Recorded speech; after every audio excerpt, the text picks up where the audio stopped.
Welcome to Current Affairs Discussion. Today we are going to discuss April 24 to 30 last part and from question number 23rd onwards. 23rd question: which Indian company has recently signed MOU with the Netherlands-based Damen Shipyards for collaborating in the field of electric tugs?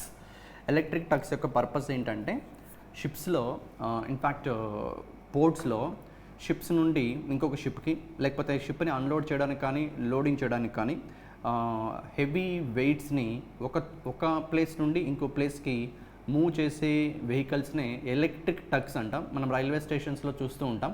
Like heavy weights అన్నిటిని కూడా ఒక trolley పైన పెట్టుకొని ఎలాగైతే లాక్కొని వెళ్తూ ఉంటారో in the same manner this electric tugs కూడా అలానే హెవీ లోడ్స్ని మూవ్ చేయడానికి యూజ్ చేస్తూ ఉంటారు. ఇలాంటి వాటిని ఇండియాలో మ్యానుఫ్యాక్చర్ చేసే ఆబ్జెక్టివ్తో నెదర్లాండ్కి చెందినటువంటి ఒక కంపెనీ, ఒక షిప్ మ్యానుఫ్యాక్చరింగ్ కంపెనీ, దాని పేరు డామెన్ షిప్యార్డ్స్, మన ఇండియాకి సంబంధించిన గోవా షిప్యార్డ్తో ఎంఓయూ కుదుర్చుకుంది. ఓకే, సో డామెన్ షిప్యార్డ్ ఏ కంట్రీది? నెదర్లాండ్ది.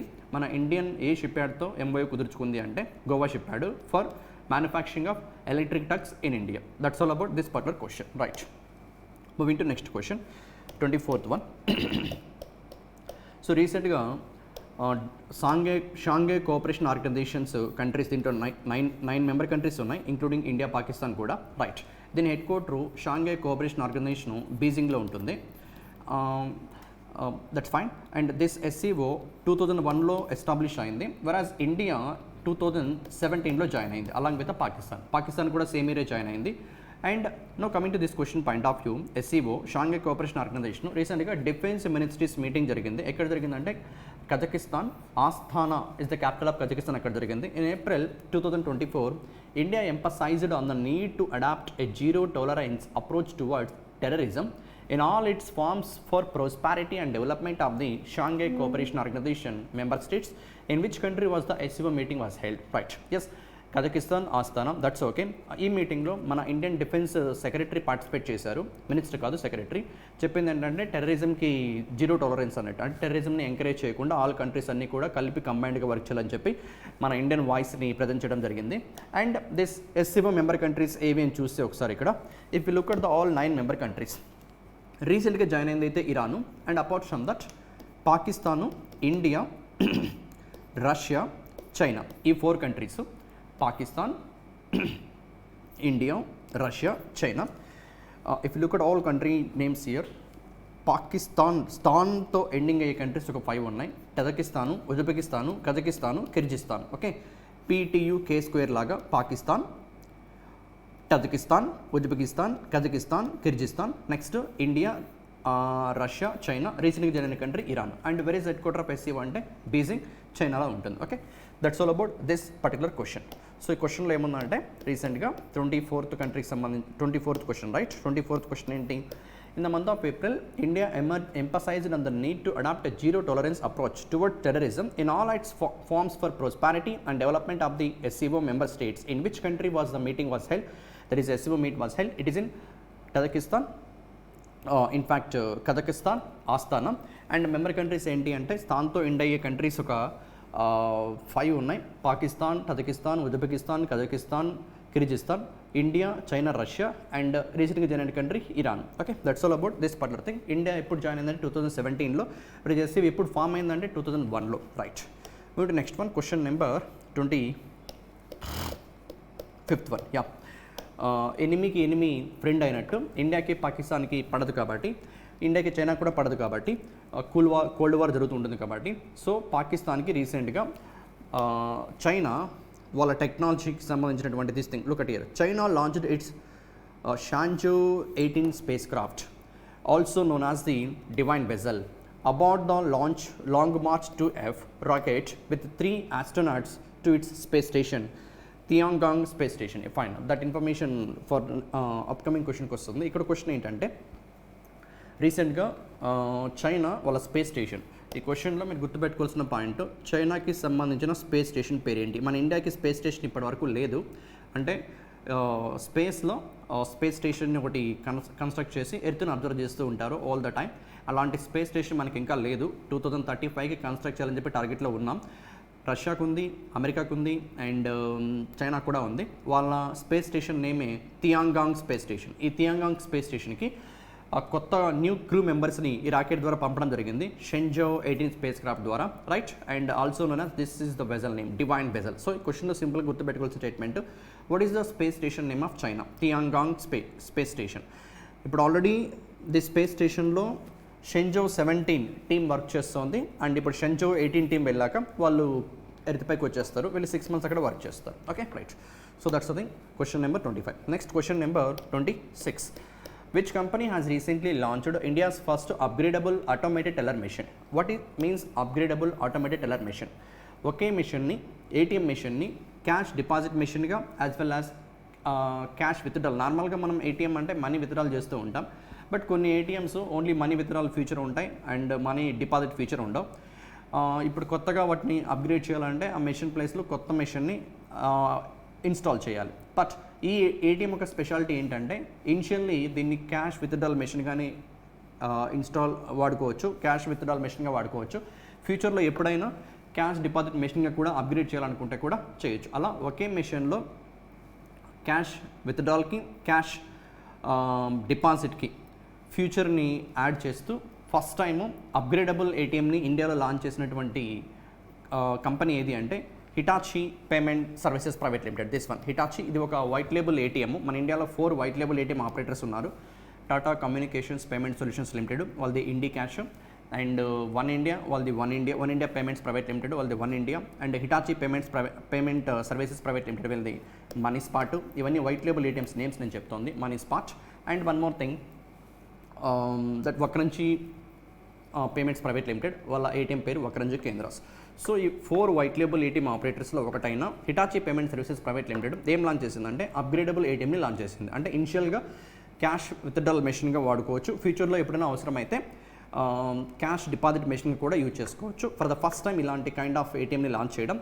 And yes, that particular company ఏది అంటే Hitachi payment services private limited. Option 3 is the correct answer for this particular question. Question number 27th, right. So క్రిజిల్కి సంబంధించిన ఒక subsidiary question. Which regulatory body or credit rating agency has recently approved CRISIL ESG ratings and analytics limited as a category 1 provider of ESG ratings, right. So ESG rating అంటే environmental, social and governance. What actually this ratings? ఎన్విరాన్మెంట్కి damage కలగకుండా, సొసైటీకి damage కలగకుండా and government రూల్స్ని ప్రాపర్గా follow అవుతూ companies కన్నా నడుపుతూ ఉన్నట్లయితే అలాంటి కంపెనీస్ ఈఎస్జీ నామ్స్ని ఫాలో అవుతున్నాయని చెప్పి మాట్లాడుతుంది. So companies ESG norms follow అవుతున్నాయా లేదా అని చెప్పి ఈఎస్జీ రేటింగ్స్ ద్వారా తెలుసుకోవచ్చు. ఆ ఈఎస్జీ రేటింగ్స్ని almost this many parameters 500 unique data పాయింట్స్ని కన్సిడర్ చేసి suppose let us assume there are 3 companies A B C. ESG నామ్స్ని ఏ కంపెనీ ఎలా ఫాలో అవుతుంది, బి ఎలా ఫాలో అవుతుంది, సి ఎలా ఫాలో అవుతుంది అనే ఆ పాయింట్స్ని, దిస్ 500 ఇండికేటర్స్ని, డేటా పాయింట్స్ని కన్సిడర్ చేసి లెట్ అస్ అస్యూమ్ ఏకి ఈఎస్జీ రేటింగ్ బెటర్గా ఫాలో అవుతుందని, బి అంత వాట్ వి కాల్ ఫాలో అవ్వట్లేదని చెప్పి, వెరాజ్ సి కూడా ఫాలో అవ్వట్లేదని చెప్పి రేటింగ్స్ కానీ ఇచ్చారు అంటే దీని అర్థం ఏంటంటే ఈ 2 కంపెనీస్ కూడా కొంచెం ఇంప్రూవ్ అవ్వాలని చెప్పి అర్థం చేసుకోవాలి. ఇలాంటి ఈఎస్జీ రేటింగ్స్ని ప్రొవైడ్ చేసే కంపెనీ ఒకటి this one, that is CRISIL ESG ratings and analytics limited. Simply CRISIL ESG ratings ఇది కంపెనీ. దీన్ని ఎవరు సెటప్ చేస్తారంటే క్రిజిలే సెటప్ చేసింది. అండ్ దీనికి ఇప్పుడు కేటగిరీ 1 స్టేటస్ని ఏ రెగ్యులేటరీ బాడీ ప్రొవైడ్ చేసిందంటే SEBI, securities exchange board of India. So simply 27th question, which regulatory body or credit rating agency has recently approved CRISIL ESG ratings and analytics limited as a category 1 provider of environmental social governance ratings, that is Securities Exchange Board of India. And this CRISIL ESG ratings and analytics limited is a subsidiary of CRISIL rating agency, right. So simply that's all about this particular question. 28th question, fine. Which regulatory body has recently signed an MOU with the Reserve Bank Innovation Hub to foster digital agri lending, right. RBకి 5 subsidiaries ఉన్నాయి, అందులో ఒకటే ఇది reserve bank innovation hub. వీళ్ళు రీసెంట్గా నాబార్డ్తో tie up అయ్యారు. నాబార్డ్ ఏ పర్పస్కి? ఫార్మర్స్కి provide చేసే loans ఏవైతే ఉన్నాయో వాటిని డిజిటల్గా ప్రాసెస్ చేసే టెక్నాలజీని డెవలప్ చేయడం కోసం. ఫార్మర్స్కి కిసాన్ క్రెడిట్ కార్డ్స్ని ప్రొవైడ్ చేస్తాం కదా, బ్యాంక్స్ ప్రొవైడ్ చేస్తూ ఉంటాయి. సో ఈ ఎంఓయూ ద్వారా ఈ కిసాన్ క్రెడిట్ కార్డ్స్ని ఫార్మర్స్కి డిజిటల్గా, అంటే ప్రజెంట్ ఫార్మర్ బ్యాంకుకి వెళ్ళి కిసాన్ క్రెడిట్ కార్డ్కి అప్లై చేసుకుంటే ఆల్మోస్ట్ 3 to 4 weeks టైం పడుతుంది. ఈ ఎంఓయూ ద్వారా వీళ్ళు డెవలప్ చేయబోతున్న టెక్నాలజీ ద్వారా సో 5 minutesలోనే వెరీ లెస్ స్పాన్ ఆఫ్ టైంలోనే దిస్ మనీ ఫార్మర్స్కి throughout India Kisan credit కార్డ్స్ని డిజిటల్గా ప్రొవైడ్ చేసే టెక్నాలజీ వీళ్ళు డెవలప్ చేయబోతున్నారు. ఎవరెవరు అంటే NABARD, RBIH, reserve bank innovation hub. Okay, so simply it's a statement. In fact correct answer for this particular question is NABARD as well as RBIH. రీసెంట్గా NABARD RBI సబ్సిడీతో tie up అయ్యి electronic Kisan credit card lending ప్లాట్ఫామ్ని అగ్రికల్చర్కి డిజిటల్గా లెండింగ్ని ప్రొవైడ్ చేయడం కోసము ఒక టెక్నాలజీని డెవలప్ చేయబోతున్నారంటే that is RBIH along and NABARD. Okay, that's all about this particular question. ఉంటే next one, question number 29th question. ఎవరైతే రెఫ్యూజీస్ ఉంటారో ఈ రెఫ్యూజీస్ క్లైమేట్ క్రైసిస్ వల్ల, క్లైమేట్ షాక్స్ వల్ల, లైక్ న్యాచురల్ డిజాస్టర్స్ కానీ, డ్రౌట్ కానీ, ఫ్లడ్స్ కానీ, ఇలాంటి కైండ్ ఆఫ్ థింగ్స్ వల్ల వాళ్ళ ఓన్ కంట్రీస్ని వదిలి వేరే కంట్రీస్కి వెళ్ళి బ్రతుకుదెరువు కోసం బ్రతుకుతూ ఉంటారో అలాంటి వాళ్ళకి షెల్టర్ని, ప్రాపర్ ఇన్ఫ్రాస్ట్రక్చర్ని ప్రొవైడ్ చేయడం కోసము United Nations High Commission for Refugees $100 million రైట్ చేయబోతోంది. రైట్ చేయడమే టార్గెట్గా పెట్టుకుంది. అండ్ బై విచ్ ఇయర్ అంటే by 2025. In April 2024 United Nations High Commission for Refugees launched the UNHCR climate resilience fund aiming to raise USD how much amount? $100 million but to shield refugees and displaced people from climate shocks. అంటే ఎవరైతే ఇందాక చెప్పినట్టు climate shocks వల్ల, disaster, natural calamities వల్ల ఎవరైతే వాళ్ళ own కంట్రీస్ని వదిలి వేరే కంట్రీస్లో సెటిల్ అయి ఉంటారో అలాంటి పీపుల్కి షెల్టర్ని, ప్రాపర్ ఫుడ్ ఫెసిలిటీస్ని ప్రొవైడ్ చేయడం కోసము ఈ fund United Nations High Commission for refugees use చేయబోతుంది. ఎంత రైజ్ చేస్తున్నారంటే $100 million. By which year అంటే 2025 is the target. And where is the headquarter of United Nations High Commission for Refugees అంటే it is in Geneva, Switzerland. Establishment on 1950 just for awareness purpose. Right. Move to next question, question number 30th one. 30th question is simply ఇది ఒక book and culture fair, నీబా international book and culture fair 2024. ఎన్నవ edition? 11th edition. ఈ 11th ఎడిషన్లో ఎక్కడ జరుగుతుంది దిస్ నీబా international book and culture fair అంటే డొమినికన్ రిపబ్లిక్లో జరుగుతుంది. ఎక్కడ? డొమినికన్ రిపబ్లిక్లో. Which country has recently become the guest country for the 11th edition of the నీబా international book and culture fair 2024 to be held in the Dominican republic. Right. So ఇది book and culture fair 11th edition, నీబా international book and culture fair. ఏ కంట్రీలో? Dominican రిపబ్లిక్లో. Guest కంట్రీకి ఎవరిని పిలిచారంటే ఇండియాని. India is going to participate as a guest country because ఇండియాకి కంబోడియాకి రిలేషన్షిప్స్ స్టార్ట్ అయ్యాయి, బైలేటరల్ రిలేషన్షిప్ స్టార్ట్ అయ్యి 25 years అవుతుంది. అందుకని దాని సెలబ్రేషన్స్లో భాగంగా ఇండియాని గెస్ట్ కంట్రీగా పిలవడం జరిగింది. And this Cambodia capital and this Dominican republic యొక్క capital currency Dominican republic Santo Domingo, Dominican currency Dominican peso. Okay, right. Cambodia previous క్లాస్లో వచ్చింది. మనం డిపార్ట్మెంట్ ఆఫ్ అడ్మినిస్ట్రేటివ్ అండ్ వాళ్ళ minister of civil services human resource development కోసం civil సర్వీసెస్ని improvement కోసము MOU చేసుకున్నారని చెప్పి లాస్ట్ క్లాస్లో మాట్లాడాం, లాస్ట్ పార్ట్ 2లో. అండ్ దిస్ పార్ట్ 3 ఏంటంటే ఒక బుక్ అండ్ కల్చర్ ఫెయిర్, నీబా బుక్ అండ్ కల్చర్ ఫెయిర్లో 11th ఎడిషన్లో ఏ కంట్రీ గెస్ట్ అపియరెన్స్ ఇవ్వబోతుందంటే ఇండియా. ఓకే, అండ్ ఆ కంట్రీ హోస్ట్ చేస్తుంది ఏది అంటే డొమినికన్ రిపబ్లిక్, దాని capital Santo Domingo, currency Dominican peso. Right, that's all about that particular question. ముందు next question number 31st. Right. What should be the minimum net worth of small finance banks at the end of the previous quarter to be eligible for conversion into universal banks? First definition of universal bank అంటే ఒక bank అంటే డిపాజిట్స్ని accept చేయడం, లోన్స్ని provide చేయడం కదా. నార్మల్గా illiterate people కూడా తెలిసిన thing, నేను బ్యాంకులో డిపాజిట్స్ చేసుకోవచ్చు, అవసరమైతే మనీ లోన్గా తీసుకోవచ్చు అని ఎలిజిబిలిటీ ఉంటే. బట్ అదే బ్యాంకు ఇన్సూరెన్స్ పాలసీస్ని, పెన్షన్ ఫండ్స్ని, మ్యూచువల్ ఫండ్స్ని, లైక్ దట్ అలా అదర్ ఫైనాన్షియల్ సర్వీసెస్ అన్నింటినీ కూడా, ఆల్ ఫైనాన్షియల్ సర్వీసెస్ని కూడా ప్రొవైడ్ చేయడానికి ఒక బ్యాంకు కన్నా లైసెన్స్ కన్నా వస్తే ఆ బ్యాంకునే యూనివర్సల్ బ్యాంక్ అంటారు. సో ఒక యూనివర్సల్ బ్యాంక్ సెటప్ చేయాలంటే 1000 కోట్లు కావాలి క్యాపిటల్. ఒక small finance bank previous quarter అంటే ఏ క్వార్టర్లో ఇప్పుడు ప్రజెంట్ ఉన్నామో దాని ప్రీవియస్ క్వార్టర్ ఆడిటింగ్ నెంబర్స్ చూస్తే దాని net owned fund that is minimum capital 1000 crores ఉంటే that small finance bank also can be converted into universal bank. Okay, that's all about the 31st question. And other things if you want to know about small finance bank చెప్పాను last క్లాస్లోనే. Present 11 small finance banks ఉన్నాయి. And రీసెంట్గా Fincare small finance bank AU small finance బ్యాంక్తో మధ్య చెప్పాను. Okay, right. And ఏఆర్సీస్ గురించి వచ్చిన update previous క్లాస్లో చెప్పింది. 100 కోట్లతో ఏఆర్సీ ఎస్టాబ్లిష్ చేయొచ్చు ప్రీవియస్గా, బట్ ఇప్పుడైతే ఏఆర్సీని ఎస్టాబ్లిష్ చేయాలంటే 300 కోట్లు ఉండాలి. Okay, right. That's all about this particular question. And moving to 32nd question. 32nd question ఏంటంటే, ఇది national institute of public finance and policy వీళ్ళు ఒక రిపోర్ట్ రిలీజ్ చేశారు, FY24 year and macro economic review. ఆ review ప్రకారం Indian gross domestic GDP FY25లో this much రేంజ్లో grow అవ్వచ్చు అని చెప్పి ప్రొజెక్ట్ చేస్తున్నారు. ఈ నెంబర్స్ ఏమి ఇంపార్టెంట్ కాదు, నో నీడ్ టు బోదర్. నా ఇంటెన్షన్ ఏంటంటే, ఈ పర్టికులర్ NIFPP యొక్క పర్పస్ ఏంటి, దాని హెడ్ క్వార్టర్ ఎక్కడ ఉంది, ఎప్పుడు ఎస్టాబ్లిష్ అయింది, what is NIPFP? If you look at here, national institute of public finance and policy. National institute of public finance and policy, national institute of public finance and policy ఇది ఏం చేస్తుందంటే, if look at here it's purpose, it is a centre for research in public economics and policies. It is a centre for research in public economics and policies. అంటే government public కోసం తీసుకొచ్చే పాలసీస్ని ఏవైతే ఉంటాయో వాటి suggestions కానీ, వాటి development కోసం కానీ, వాటి ప్రపోజల్స్ అన్నీ కూడా ఈ national institute of public this one national institute of public finance and పాలసీని చూస్తూ ఉంటుంది. దీని హెడ్ క్వార్టర్ ఢిల్లీలో ఉంటుంది. దీని ప్రజెంట్ చైర్మన్ ఉర్జిత్ పటేల్. ఎప్పుడు ఎస్టాబ్లిష్ అయిందంటే 1976. Okay, that's all about that particular question. 32nd, simply one of the government agency called NIPFP. దీని పర్పస్ ఏంటంటే, research, it will do research in public economics and policies. Chairman Urjit Patel. Establishment 1976.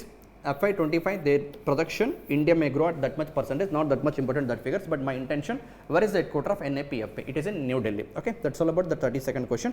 And 33rd question, if you look at here, yeah, so ఎవరైనా government employees retirement అయిన తర్వాత, okay, వాళ్ళ పెన్షన్ని claim చేసుకోవడం కోసము, pension settlements కోసము government of India ఒక పోర్టల్ని create చేసింది. ఏంటంటే అది భవిష్య పోర్టల్. ఈ పోర్టల్ ద్వారా వాళ్ళ పెన్షన్ అమౌంట్ ట్రాక్ చేయొచ్చు, వాళ్ళ pension transactions, all those things. ఈ పోర్టల్ని different banks, like if you look at here, as of now, the task of integration of pension portal of State Bank of India, Bank of Baroda, Punjab National Bank and Canara Bank భవిష్య portal has been completed. అంటే ఈ భవిష్య పోర్టల్తో ఈ respective banks, ఇక్కడ మనకి ఏవైతే banks అక్కడ న్యూస్లో ఉన్నాయో, లైక్ SBI అని, లైక్ పంజాబ్ నేషనల్ బ్యాంక్ అని, ఈ బ్యాంక్స్ అన్ని ఉన్నాయో, ఈ బ్యాంక్స్ పెన్షన్ పోర్టల్స్ ఉంటాయి కదా, ఈ పెన్షన్ పోర్టల్ని ఈ భవిష్య పోర్టల్తో ఇంటిగ్రేట్ చేయడం జరిగింది. సో దట్ ఈ పర్టికులర్ బ్యాంక్స్ దగ్గర ఎవరైతే పెన్షన్ అమౌంట్ రావాల్సి ఉంటుందో వీళ్ళందరూ కూడా సింపుల్గా ఈ భవిష్య పోర్టల్లో పెన్షన్ ట్రాన్సాక్షన్స్ని ట్రేస్ చేయొచ్చు. సో ఇప్పుడు రీసెంట్గా ఒక బ్యాంక్ యొక్క పెన్షన్ పోర్టల్ని భవిష్య పోర్టల్తో ఇంటిగ్రేట్ చేశారు. ఆ పర్టికులర్ బ్యాంక్ ఏంటి అంటే, if look at here, the department of pension and pensioners welfare under the minister of personnel public grievances and pensions launched the integrated pensioners portal of which bank of India. Already టోటల్గా pension ఫండ్స్ని 17 banks, 17 if you look at here, 17 pension disbursing banks ఉన్నాయి మొత్తం పైన. Target ఏంటంటే all the 17 banks యొక్క pension పోర్టల్స్ని ఈ భవిష్య పోర్టల్తో ఇంటిగ్రేట్ చేయడమే టార్గెట్. ఇప్పటి వరకు పబ్లిక్ సెక్టర్ బ్యాంక్స్లో SBI 1, bank of Baroda 2, Punjab national bank 3 and Canara bank 4, ఇది 5వది బ్యాంక్ ఆఫ్ ఇండియా. మొత్తం 17 బ్యాంక్స్లో 5 కంప్లీట్ అయ్యాయి, ఇంకా 12 బ్యాంక్స్ ఇంటిగ్రేట్ చేయాల్సి ఉంది. ఏ పోర్టల్? భవిష్య పోర్టల్. ఇంకొక పోర్టల్ ఏంటంటే, ఈ క్వశ్చన్లోనే అదర్ ఇన్ఫర్మేషను, దిస్ వన్, ఈ ఇయర్ ఫిబ్రవరిలో, ఓకే, ఇది రీసెంట్ కరెంట్ అఫైర్లో లేకపోయినా కూడా, బట్ రెఫర్ చేసేటప్పుడు ఇన్ఫర్మేషన్ ఇంపార్టెంట్ అనిపించి మీకు ప్రొవైడ్ చేస్తున్నాం. మన గవర్నమెంట్ ఆఫ్ ఇండియా ఈ ఫిబ్రవరిలో ఒక పోర్టల్ని లాంచ్ చేసింది. పోర్టల్ పేరు Swathi. What is Swathi? Science for women, a technology and innovation. ఏంటి ఈ పోర్టల్ అంటే, మన ఇండియాలో ఉన్న ఉమెన్ అండ్ గర్ల్స్ ఈ పర్టికులర్ ఫీల్డ్స్లో ఎవరైతే గ్రాడ్యుయేట్ అయ్యి ఉంటారో, పోస్ట్ గ్రాడ్యుయేషన్ కంప్లీట్ చేసుకొని ఉంటారో, science sector, science, technology, engineering, mathematics and medicine, వీళ్ళందరి ఇన్ఫర్మేషన్ని ఈ పోర్టల్లో స్టోర్ చేస్తుంది government of India. So that వాళ్ళకి జాబ్ ఆపర్చునిటీ ప్రొవైడ్ చేయడం కోసము ఈ పోర్టల్ హెల్ప్ఫుల్గా ఉంటుంది. Okay, right. So Indian women and girls, all Indian women and girls belongs to this particular fields, education background, science, technology, engineering, mathematics and medicine, వాళ్ళందరి information అంతా కూడా స్వాతి పోర్టల్లో స్టోర్ చేయబోతుంది government of India. So that వాళ్ళకి employment ఆపర్చునిటీస్ని increase చేయడం కోసం. Okay, right. Swati. What is abbreviation of Swati అంటే science for a women a technology and innovation. Science for women a technology and innovation. Okay, that's all about that particular question. ముందు 34th question. 34th question ఏంటంటే world energy congress జరిగింది 26th edition ఎక్కడ జరిగింది? Rotterdam, నెదర్లాండ్లో జరిగింది. World energy congress innovation 26th edition ఎక్కడ జరిగింది? Rotterdam, Netherlands. Okay, right. ఏ థీమ్తో జరిగింది? Redesigning energy for people and planet. మనం ఏదైతే ప్రజెంట్ ఎనర్జీని వాడుతున్నామో అవంతా మ్యాక్సిమం ఫాజిల్ ఫ్యూయల్స్ కదా, అలా కాకుండా రెన్యూబుల్స్ ఎక్కువ ఇంపార్టెన్స్ ఇవ్వాలంటే మీనింగ్ కన్వే చేసే ఆబ్జెక్టివ్తో ఈ థీమ్ని అడాప్ట్ చేసుకోవడం జరిగింది. Redesigning energy for people and planet. And ఎవరు ఆర్గనైజ్ చేస్తారంటే వరల్డ్ ఎనర్జీ కౌన్సిల్. ఇది ఎక్కడ ఉంటుందంటే లండన్, యూకేలో ఉంటుంది. The head quarter of world energy council London, UK. వీళ్ళు నెదర్లాండ్కి సంబంధించిన వరల్డ్ ఎనర్జీ కౌన్సిల్ నెదర్లాండ్ కలిసి హోస్ట్ చేసినటువంటి congress world energy congress. And ఎక్కడ జరిగింది? రొట్టర్డామ్, నెదర్లాండ్లో. And very head quarter of world energy council అంటే London, UK. Okay, right. That's all about that particular question. మన ఇండియా నుంచి పార్టిసిపేట్ చేసిన personality this guy.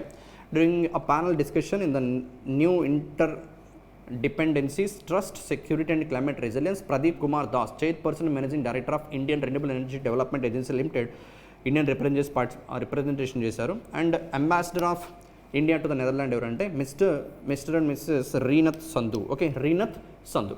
So simply that's all about that particular question. Next 35th question. ఈ 35, 36, 38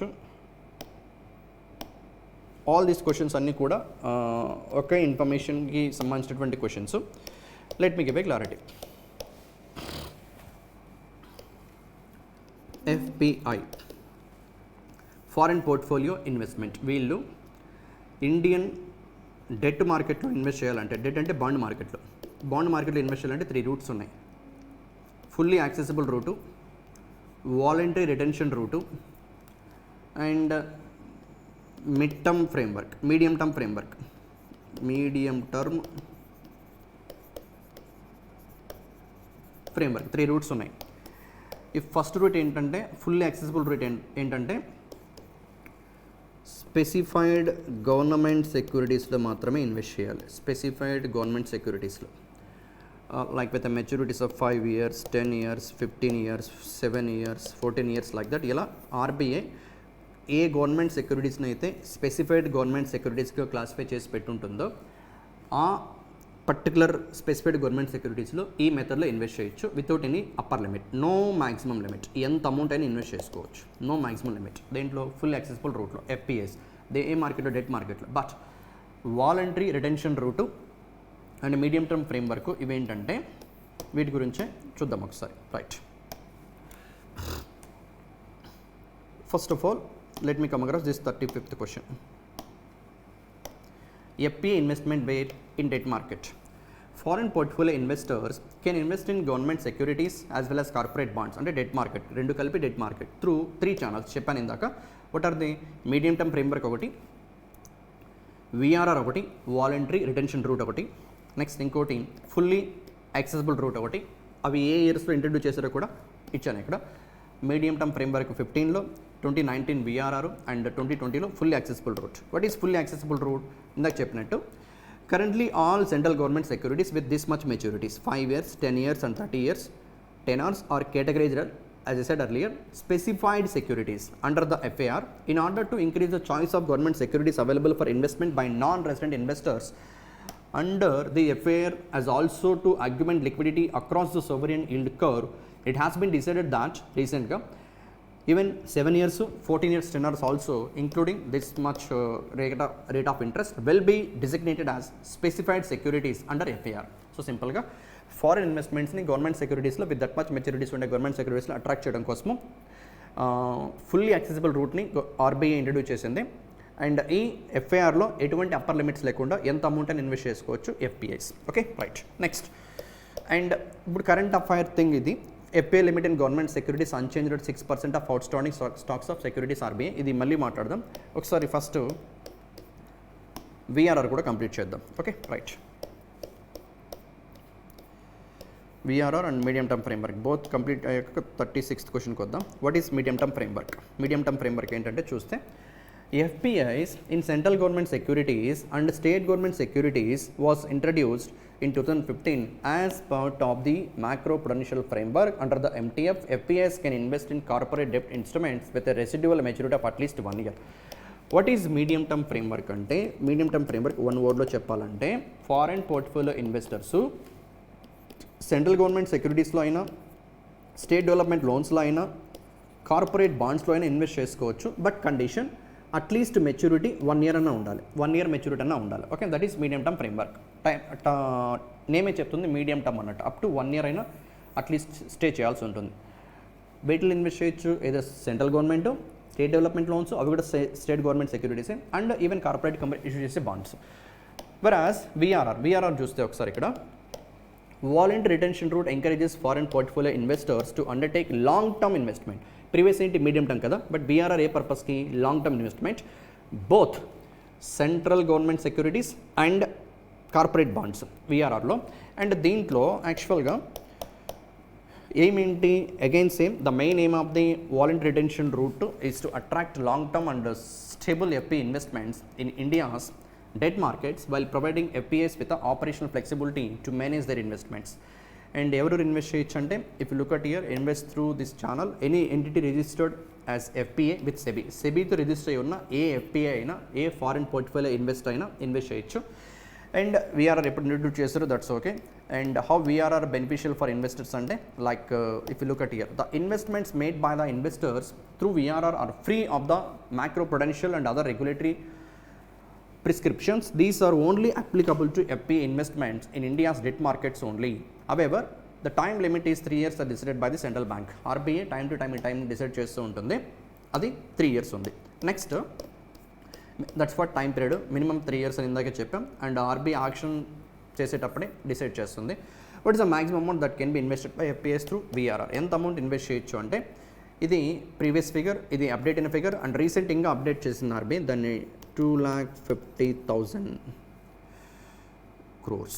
okay, that much amount of money. ఇది కూడా number కాదు, ఇది present number. Okay, వీఆర్ఆర్ రూట్లో FPIs 1 financial yearలో ఇంత అమౌంట్ ఇన్వెస్ట్ చేయొచ్చు. ఇది అప్డేటెడ్ ఫిగర్, ఈ నెంబర్ గుర్తుపెట్టుకోండి. Not 1,50,000 crores, not 75,000 crores, this is the figure. Next, does it have any impact on the Indian currency అంటే, yes, obviously VRR has an impact on Indian currency as mentioned below. One more, more the FPI inflow, more will be the dollars in the Indian economy, which will appreciate the Indian currency against the US dollars. Okay, right. And FPI outflow ante, less will be the dollars in the Indian economy, which will depreciate the Indian currency against the US dollars. Thus, to sum up, VRR is a separate channel which attracts long-term and stable FPI investments in India's debt markets. Right. So, sir, ఇప్పుడు వరకు discuss చేసింది, let me give a clarity. Foreign portfolio investors ఖచ్చితంగా ఎవరితో register అవ్వాలి, సెబీతో. అది must and should. FPIs ఎవరితో register అవ్వాలి, సెబీతో. Next, వీళ్ళు మన ఇండియన్ డెట్ మార్కెట్లో ఇన్వెస్ట్ చేయాలి అనుకుంటే, డెట్ మార్కెట్ అంటే బాండ్ మార్కెట్లో ఇన్వెస్ట్ చేయాలనుకుంటే 3 మెథడ్స్ ఉన్నాయి, 3 రూట్స్ ఉన్నాయి. ఒకటి FIR రూట్, ఇంకోటి వాలంటరీ రిటెన్షన్ రూట్, ఇంకోటి medium term framework route. Medium term framework route. No, FIR route ఏంటి, ఈ రూట్లో నో మ్యాక్సిమం లిమిట్, ఎంత అమౌంట్ అయినా ఇన్వెస్ట్ చేయొచ్చు, నో మ్యాక్సిమం లిమిట్. బట్ వీటిల్లో మాత్రమే స్పెసిఫైడ్ గవర్నమెంట్ సెక్యూరిటీస్లో మాత్రమే ఇన్వెస్ట్ చేయాలి. FIR only for specified government securities అనేది గుర్తుపెట్టుకోవాలి first. Next, VRR voluntary retention route. ఇదేంటంటే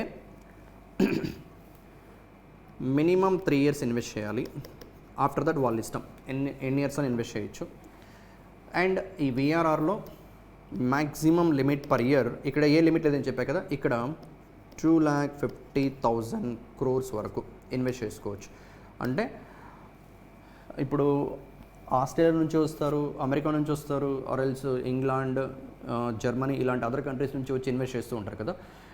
వాళ్ళ ఇన్వెస్ట్మెంట్స్ అన్నీ కూడా ఈ నెంబర్ని టచ్ అయ్యేంత వరకు ఒక ఫినాన్షియల్ ఇయర్లో ఇన్వెస్ట్ చేసుకోవచ్చు. వన్స్ అందరు ఇన్వెస్ట్మెంట్స్ కనుక 2,50,000 crores మార్కుని టచ్ అయితే ఆ ఇయర్కి VRRని స్టాప్ చేస్తారు. ఇది ఫస్ట్ ఇన్వెస్ట్మెంట్ కైండ్ ఆఫ్ కాన్సెప్ట్తో వర్క్ అయ్యేది. సపోజ్ ఇలా అనుకుందాం, ఈ ఇయర్ ఇప్పటికే FY25లో ఇప్పటికే లైక్ FPIs అందరూ కూడా వచ్చి 2,50,000 crores ఇన్వెస్ట్ చేశారు అనుకుందాం, అండర్స్టాండింగ్ పర్పస్. VRR మెథడ్లో ఇంత అమౌంట్ ఇన్వెస్ట్ చేశారు అనుకుందాం. VRR మెథడ్లో దేంట్లో ఇన్వెస్ట్ చేయాలి, కార్పొరేట్ బాండ్స్లో ఇన్వెస్ట్ చేయొచ్చు, గవర్నమెంట్ సెక్యూరిటీస్లో ఇన్వెస్ట్ చేయొచ్చు, but minimum tenure, minimum time 3 years, and ఈ టైంని ఆర్బీఐ టైం టు టైం మారుస్తూ ఉంటుంది. ప్రజెంట్ అయితే 3 years ఉంది. ఇప్పుడు ఆల్రెడీ అదర్ కంట్రీస్ నుంచి వచ్చి ఇన్వెస్ట్ చేశారు అనుకుందాం, understanding purpose. Okay right. And ఇంకా మనం మే మంత్లోనే ఉన్నాం, ఏప్రిల్ మే జస్ట్ 2 months అయింది. జస్ట్ ఫర్ అవేర్నెస్ పర్పస్ ఈ నెంబర్ తీసుకున్నా. అండ్ ఈ కంప్లీట్ ఇయర్ లిమిట్ అయిపోయినట్టే, అంటే నెక్స్ట్ ఇయర్ వరకు మళ్ళీ వెయిట్ చేయాలి వీఆర్ఆర్ రూట్లో ఈ గవర్నమెంట్ బాండ్స్లో కార్పొరేట్ బాండ్స్లో ఇన్వెస్ట్ చేయాలనుకుంటే. Okay, that's all about VRR. Next ఏంటి, మీడియం టర్మ్ ఫ్రేమ్వర్క్. దీంట్లో అట్లీస్ట్ 1 year అయినా స్టే చేయాలి. ఎస్, ఇక్కడ కూడా government securities as well as corporate బాండ్స్లో ఇన్వెస్ట్ చేసుకోవచ్చు. Okay right. ఇక్కడేంటి అట్లీస్ట్ 3 years, ఇక్కడ అట్లీస్ట్ 1 year, ఇక్కడ ఓన్లీ గవర్నమెంట్ సెక్యూరిటీస్. అవి డిఫరెన్సెస్ వీఆర్ఆర్కి, ఎఫ్ఐఆర్కి, మీడియం టర్మ్ ఫ్రేమ్వర్క్కి. ఇప్పుడు కరెంట్ అఫైర్ థింగ్ 36th క్వశ్చన్కి వద్దాం. 36th క్వశ్చన్ ఏముందంటే, FPA limit in government securities unchanged at 6% for outstanding stocks of securities as per RBI guidelines, right? Look at here, the limits for FP investment in government securities, state government securities and corporate bonds shall remain unchanged at 6%.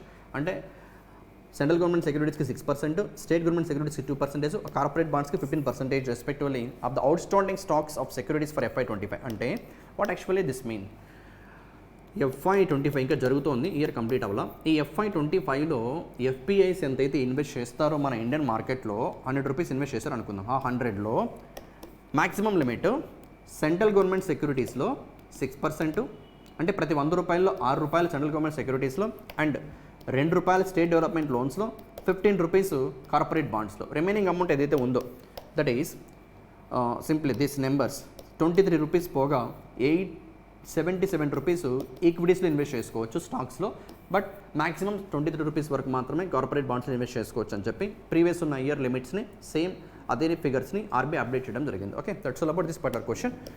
So this is part 3 and final part of April 24 to 30 current affairs with a different dates and a different class. We will meet again. Thank you, take care everybody. Right.